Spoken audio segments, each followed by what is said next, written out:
From the depths of the Arabian Peninsula, a monotheistic religion emerged inspired by the Abrahamic tradition, a religion that proclaimed its founder as the last and most important of the prophets. From a line that traced back to Jesus Christ, Moses, Abraham, and the very first man, Adam. We are talking about the Prophet Muhammad, known in Spanish as Mahoma, and about the religion Islam, a term that means submission to God. Much is said about this religion, but we know little about its origin, its foundations, and its later division into Sunnis and Shiites. Today we are going to learn about the life of the founder of Islam, Muhammad, according to the religious account of Muslims, a leader born in present-day Mecca, Saudi Arabia. And we are also going to learn, according to the historical account, how from its beginnings this religion was divided into two major branches. To you. This is Reynaldo Jose Carrillo Vilches with the New Encyclopedia, and I invite you to give us great support by liking this video and leaving your comments, which we always read, by turning on notifications with the bell, subscribing to the channel of course, and sharing this material with all your contacts on WhatsApp, on social media, and anywhere else. So without anything else to add, let's get started with Today's story.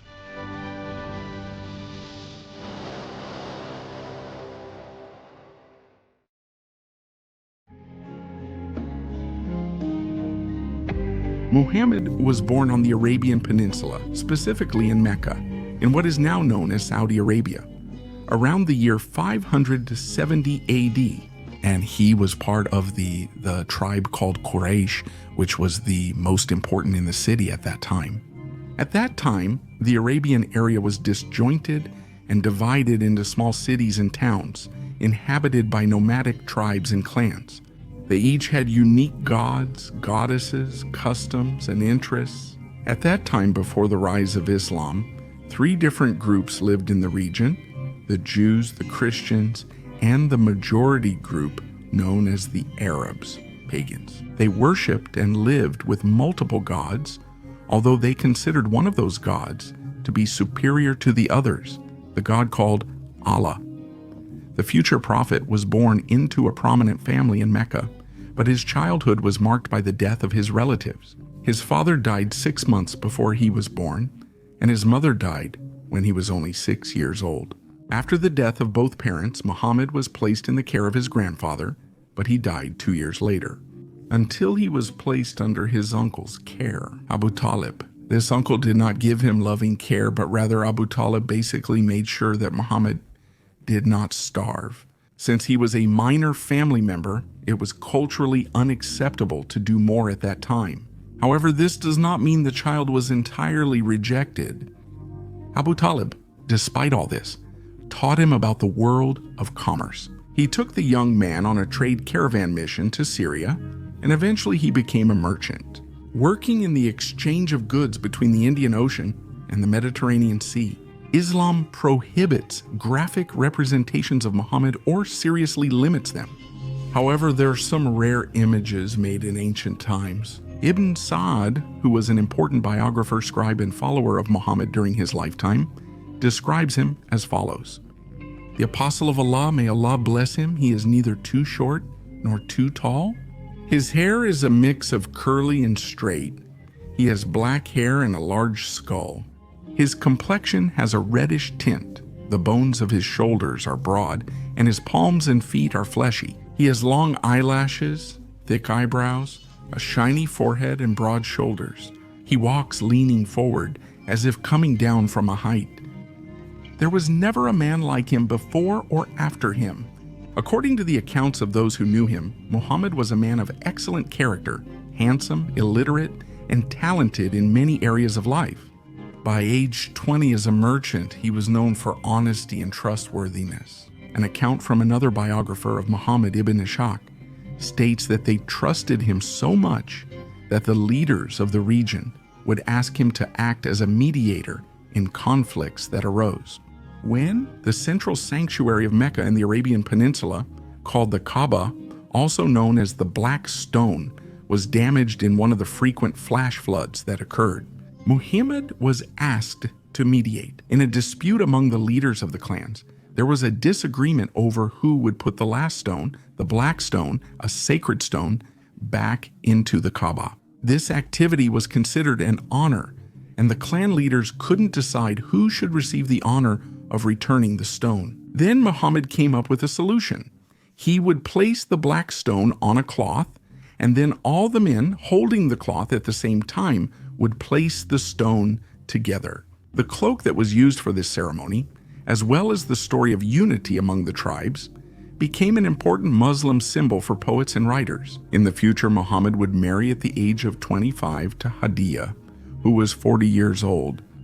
Hadiyah was among Mecca's noblest women. According to ancient accounts, she had until then rejected the richest and most powerful men of Arabia. She was seeking a man with strong character, ethics, and morals. Muhammad and Hadiyah had a very happy marriage. She was his wife, friend, confidant, and moral support. They had 6 children together, and after her death, Muhammad would marry at least 10 more women, with one of them being only 9 years old. Some stories claim those texts are from Islam. Continuing the story of Muhammad, who became one of history's most influential religious leaders, he spent years in peace, work, and harmony with his family. At 40, he began experiencing a personal crisis. He was dissatisfied with his life. He couldn't find meaning in it until around the year 610, he experienced his first divine revelation. Muhammad had become even more reflective and spiritual, and he routinely went to meditate in the cave of Hira. Muslims believe that during one night that year, the Archangel Gabriel, also known from the Old and New Testament, appeared to Muhammad. Muslim tradition says that Muhammad was terrified, and while he was trembling uncontrollably, the Archangel Gabriel told him that he had been chosen as the last of the prophets to preach the word of Allah.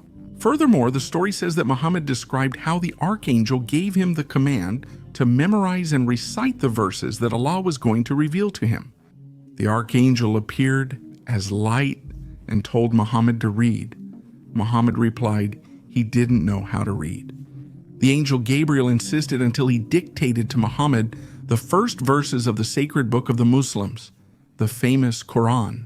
Muslim tradition says that Muhammad ran home terrified because he believed he was possessed. However, his wife Hadiyah comforted him and assured Muhammad that he had truly heard the word of God and convinced him that he was a prophet, his last prophet. So Muhammad began to spread in Mecca the news of receiving these revelations from God.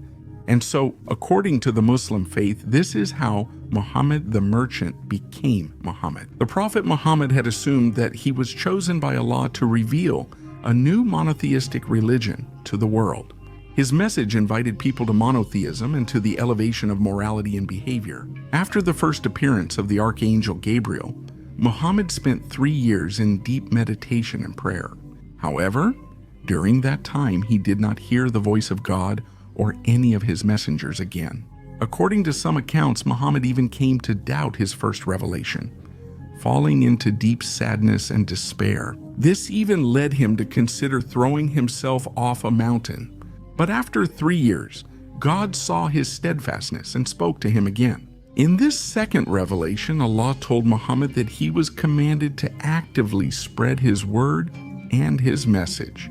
And these messages that Allah would have conveyed to Muhammad are the ones that would eventually become the Quran, the holy text of Islam.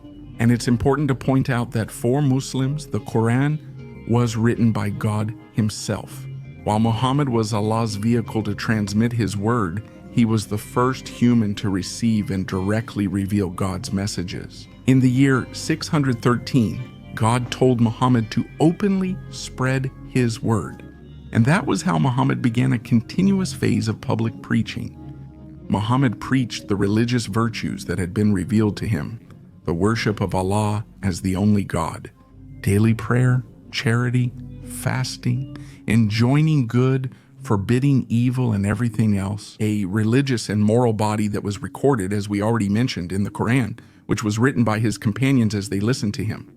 Although the Quran and its teachings is a topic that deserves another video, accounts say Muhammad often emphasized his teachings were not radically different from Judaism and Christianity. They worship the same God as Jews and Christians. Islam is seen by some experts as a continuation of the previous Abrahamic religions, that is, Christianity and Judaism. However, Muslims claim that their religion is the final piece of God's message, and the Quran is the literal word of God, uncorrupted by men. They say Muhammad didn't create a new religion, but restored the original monotheistic faith of Adam, Abraham, and the Abrahamic tradition. Another highly significant episode, according to Islamic texts, was in the year 620, when Muhammad was visited again by the angel Gabriel. This time, in the middle of the night, in his own home, Gabriel brought with him the horse Allah, called Barak, the celestial steed of the prophets.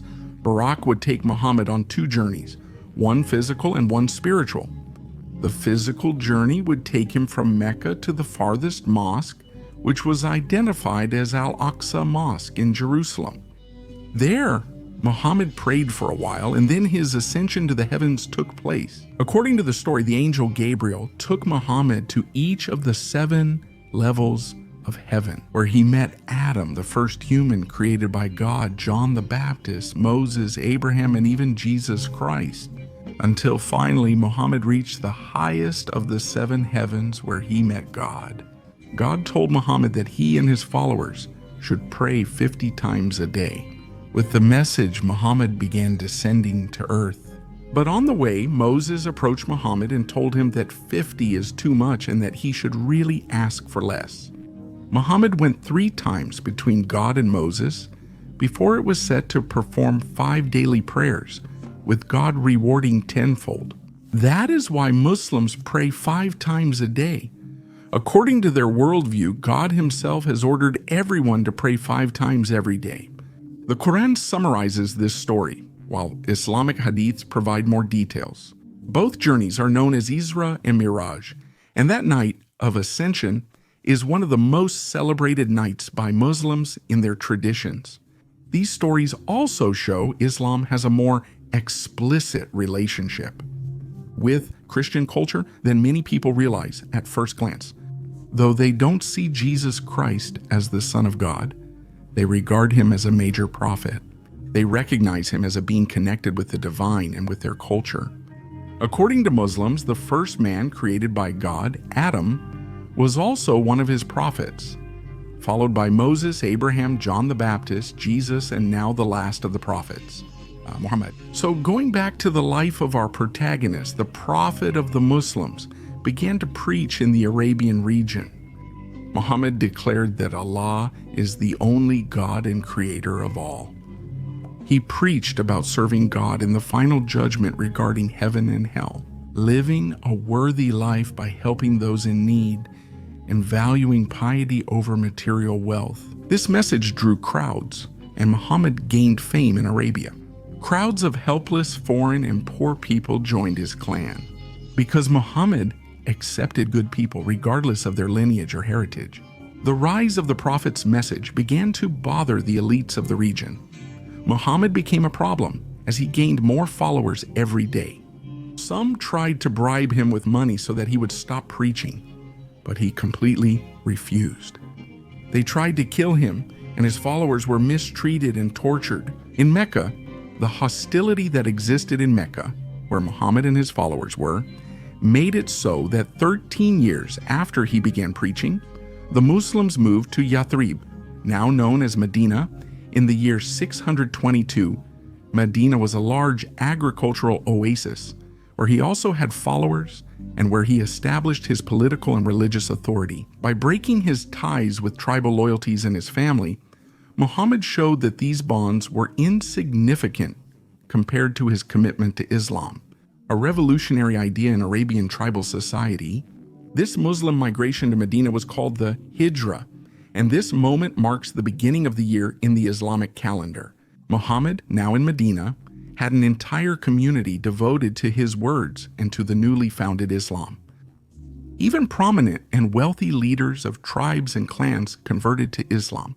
In 624, Muhammad received a new revelation from Allah, who told him that when praying, he should always stand facing Mecca instead of facing Jerusalem. Here we see why Muslims always face Mecca when they pray, according to the Muslim worldview. God, the Creator, the highest being, asked them not only to pray 5 times a day, but also to pray facing Mecca. Now then, the Prophet Muhammad, settled in Medina, would soon have to adopt a new approach in the face of the great challenges that were about to arise for him.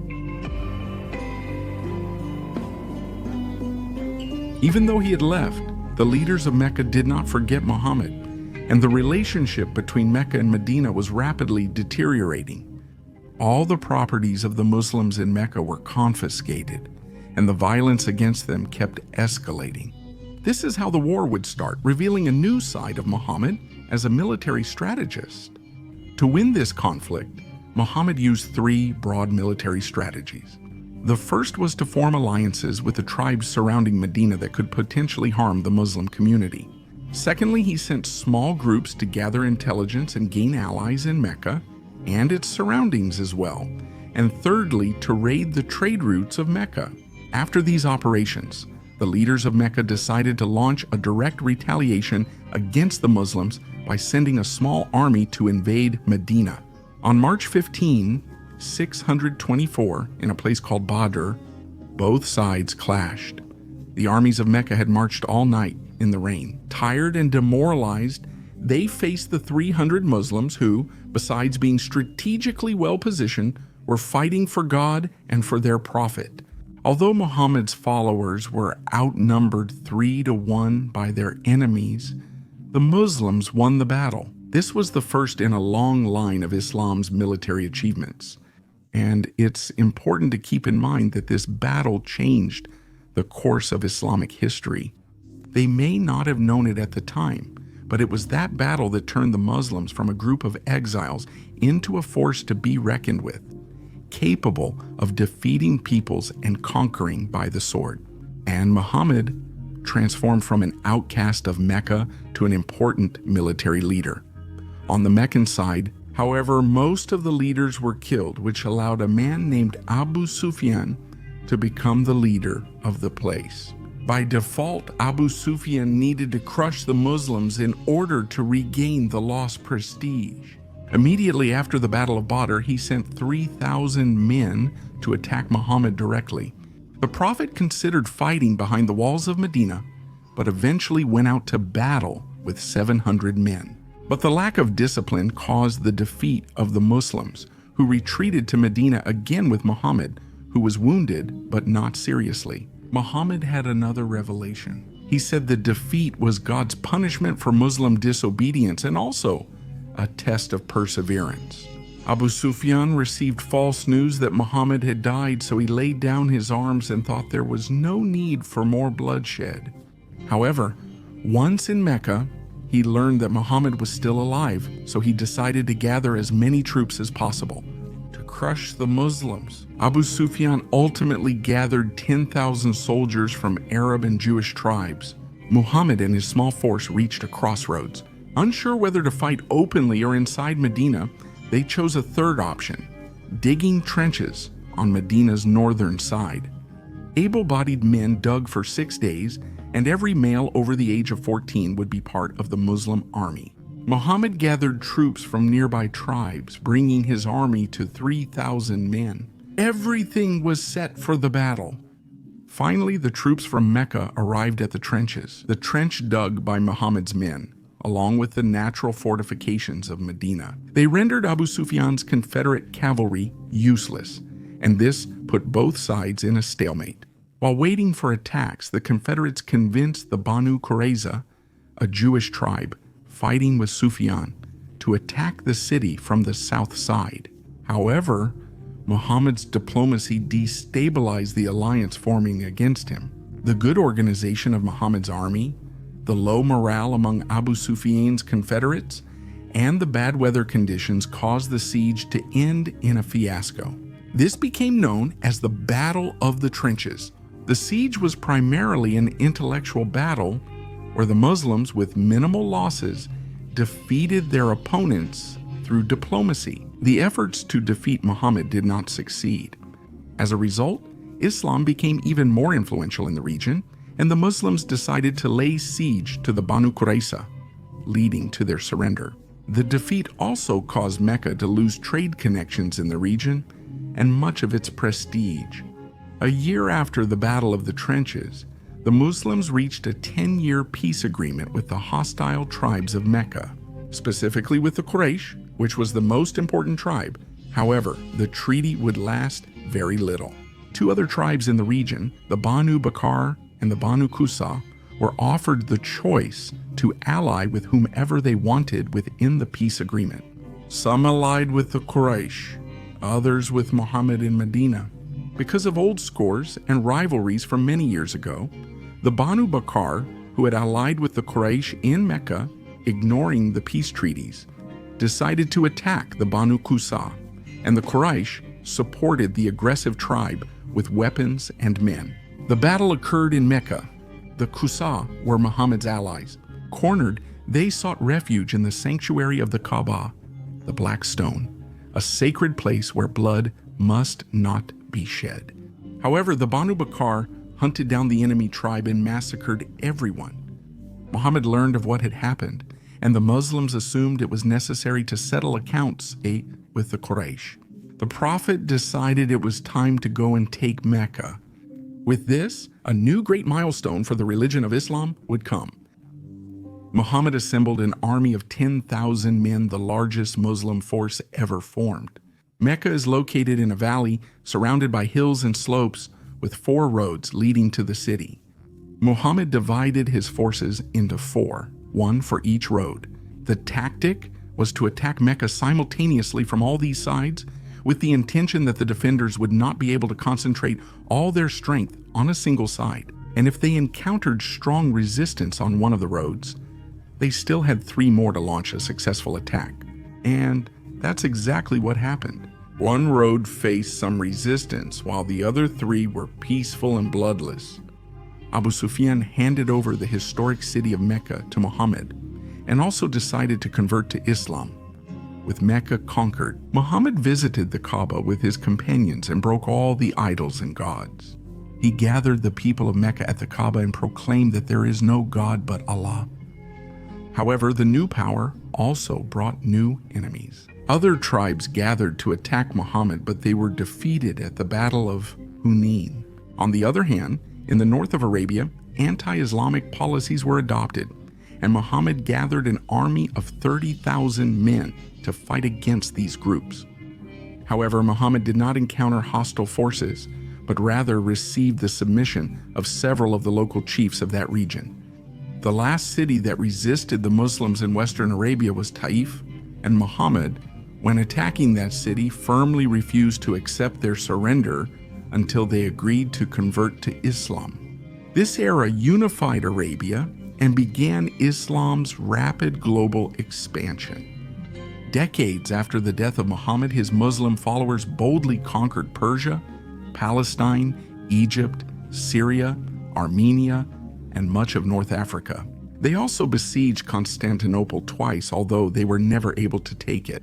Then, starting in the year 711, the struggle of Islam to conquer the Iberian Peninsula began, as well as part of Western Europe.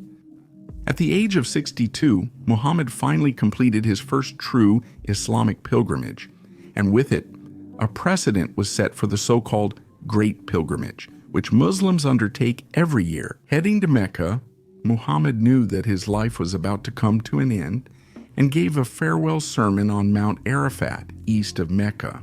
In his speech, he compiled some of the most important teachings from his preaching: the consideration of the life and property of all Muslims as sacred, the prohibition of usury, not aggressing anyone so that no one will aggress you, and the rights between husbands and wives. He also advised his followers not to follow certain pre-Islamic traditions, and he stated that Arab men and non-Arabs and whites and blacks, none had superiority over the other, except in piety and good deeds. Months after the speech, Muhammad would die of natural causes. The Prophet fell ill with a fever and was buried in his house. Today, the Green Mosque of Medina stands in that place. During his life, the Prophet Muhammad unified the Arabian Peninsula and established Islam as a religious, social, and political force, a religion that today has almost 1.6 billion followers. This same religion conquered a significant part of the world and led to the fall of Byzantium, the last of the Roman empires, more than 800 years later. After the death of Muhammad, the Islamic Caliphate expanded from Arabia to what are now Pakistan and Spain. Muhammad, a strong and charismatic man, was undoubtedly one of the most influential figures of the past 2,000 years. Today, the Muslim religion is present in almost every country in the world, regardless of what one may think about it, which also enjoys a strength and a growth rate among its followers that is not seen in many other religions today.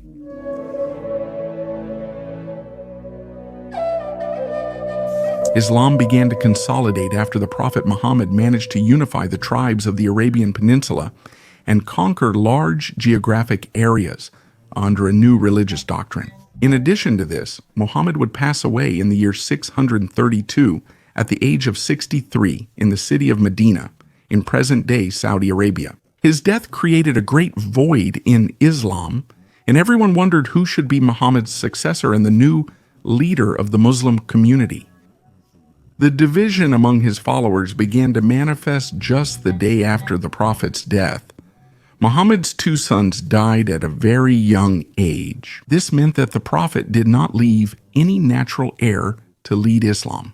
Based on the Quran, several hadiths, and Muhammad's explicit wishes, according to some historians of the time, they indicated that his heir should be Ali ibn Abi Talib, known simply as Ali, who was his cousin on his father's side and was also his son-in-law.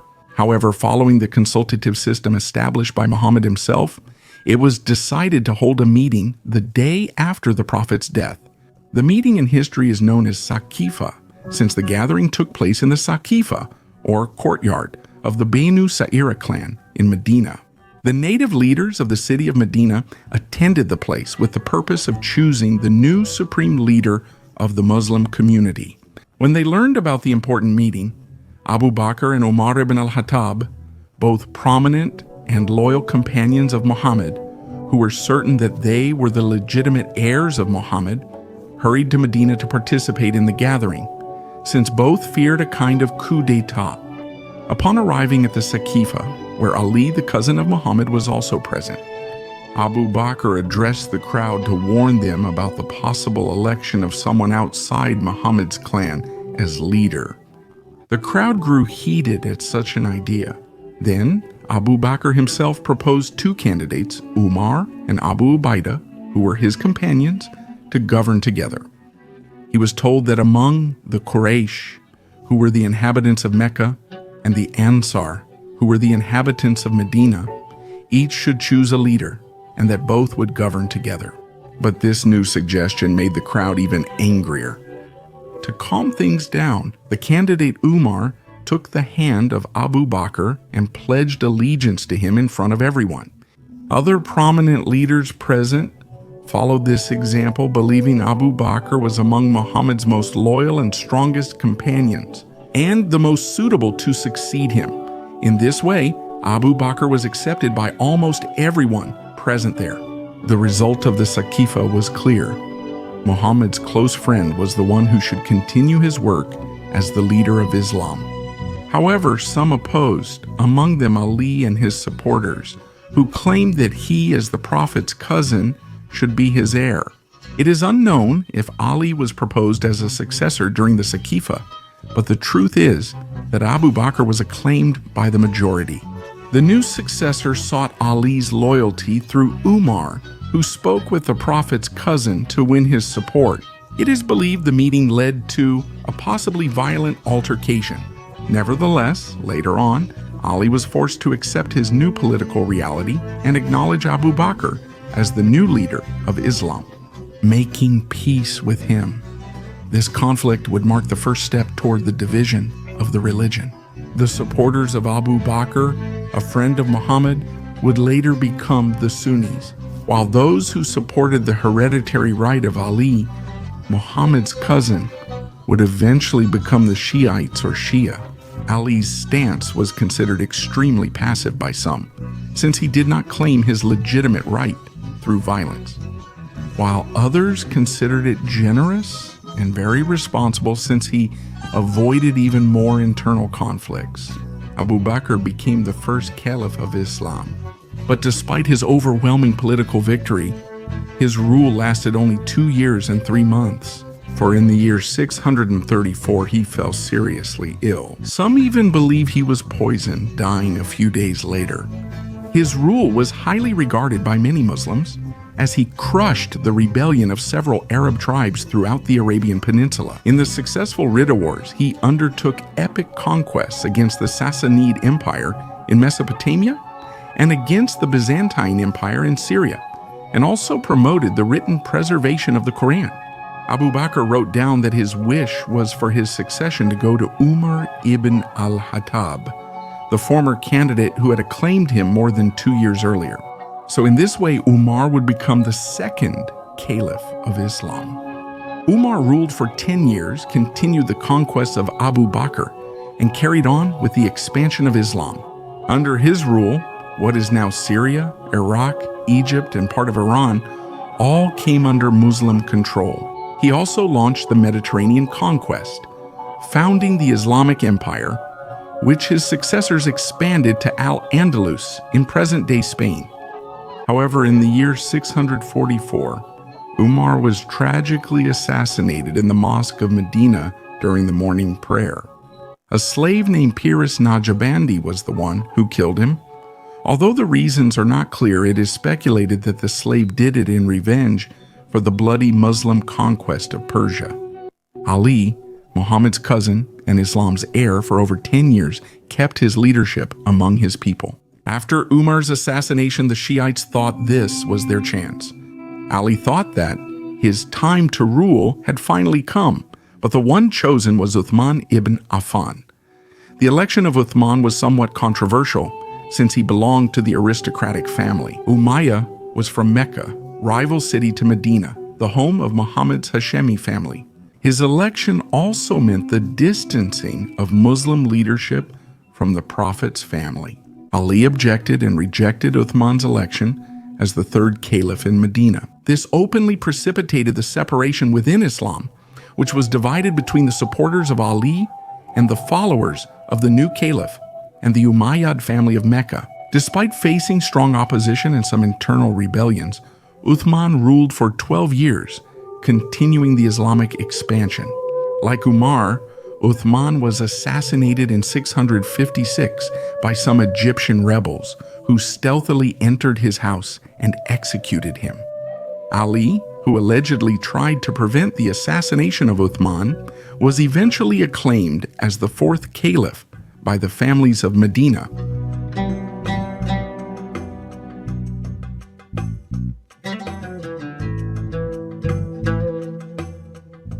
However, the assassination of Uthman and the rise of Ali sparked a civil war within the Muslim community, known as the First Fitna. This first civil war within the Muslim community deepened the differences between the Shiites and the Sunnis even further. In this way, Ali began his long-awaited caliphate under very complicated circumstances during the First Fitna. Aisha, Muhammad's youngest widow, rebelled against Ali, but she was defeated at the Battle of Al-Jamal, also known as the Battle of the Camel. For their part, the Umayyads of Mecca, despite protests from Medina, sought to strengthen their power in Syria. With the leader Muawiyah at the head, Muawiyah ibn Abi Sufyan was the governor of Syria and one of the most prominent leaders among the Umayyads. Ali sent the widow Aisha as a prisoner to Medina and executed her supporters. Nevertheless, despite these goals, he was accused of being impractical, passive, and too attached to his pacifism because of his actions. They criticized him for not seeking Uthman's killers or enforcing the law of retaliation, since Uthman wasn't his family. Some even accused him of being complicit in the assassination to seize the power he had desired since the Prophet's death. The confrontation was now with the Umayyad Muawiyah, the family of the last caliph before Ali, who became his main enemy. Ali, who was in Kufa, had no choice but to start a battle against the Umayyads. This confrontation did not favor Ali, and it ended with an arbitration that made him give up his caliphate to wait for a new election. During the arbitration, after Ali surrendered, Muawiyah, the Umayyad, who ruled Syria, emerged as the winner and became the new Caliph of Islam. This ended the so-called Orthodox Caliphates, which were those of Abu Bakr, Umar, Uthman, and Ali, and began the so-called Umayyad Caliphates with Muawiyah. Once again, the Shiites who supported Ali felt defeated, deceived, and vilified.